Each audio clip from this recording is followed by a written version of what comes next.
जय श्री राधे कृष्ण भक्तों। आज हम आपको माघ मास का 20वां अध्याय सुनाने जा रहे हैं, जिसमें लोमेश ऋषि का पुण्य क्षेत्रों में स्नान का वर्णन किया गया है। वेदनिधि जी बोले, हे महर्षि, उस धर्म को कहिए जिससे ये बालक सांप की प्रबल अग्नि के दुख से मुक्त हो जाएं।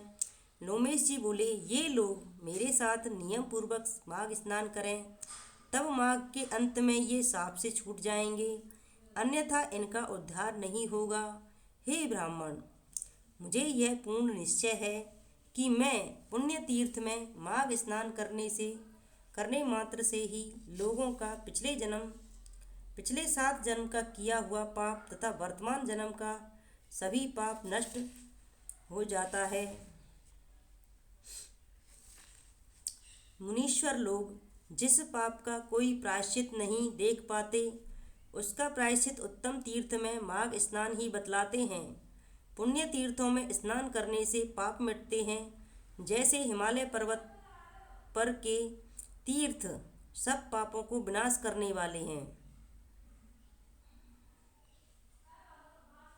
अच्छोत सरोवर में स्नान करने से इंद्रलोक मिलता है। बद्रिका आश्रम में माघ स्नान करने से मोक्ष मिलता है।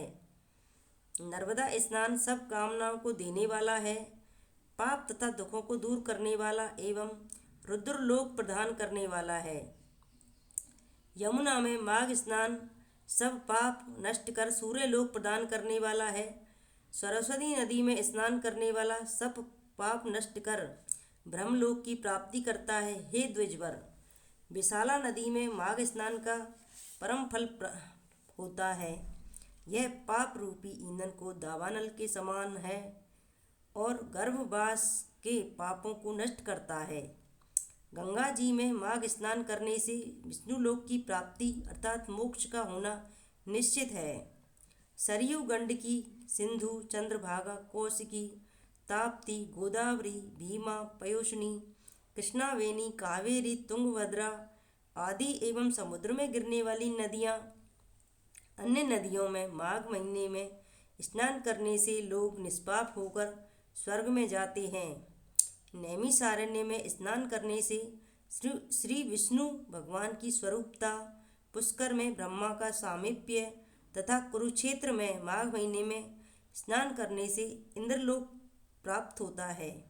हे ब्राह्मण, देव सरोवर में माघ स्नान करने से योग सिद्धि का फल प्राप्त होता है।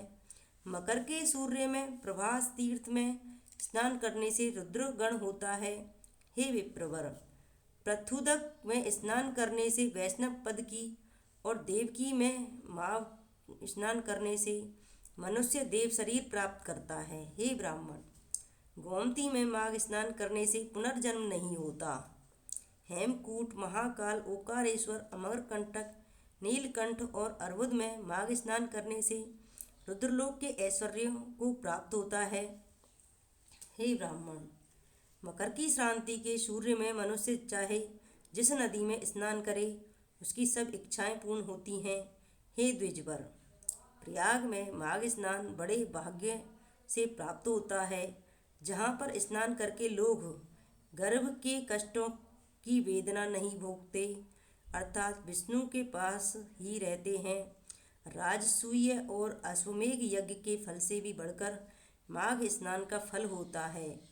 अतएव संपूर्ण पापों को सहज में ही नष्ट करने वाला उस प्रयाग स्नान को क्यों न किया जाए, अर्थात करना चाहिए। जय श्री राधे कृष्ण भक्तों। इस प्रकार माघ मास का 20वां अध्याय समाप्त हुआ।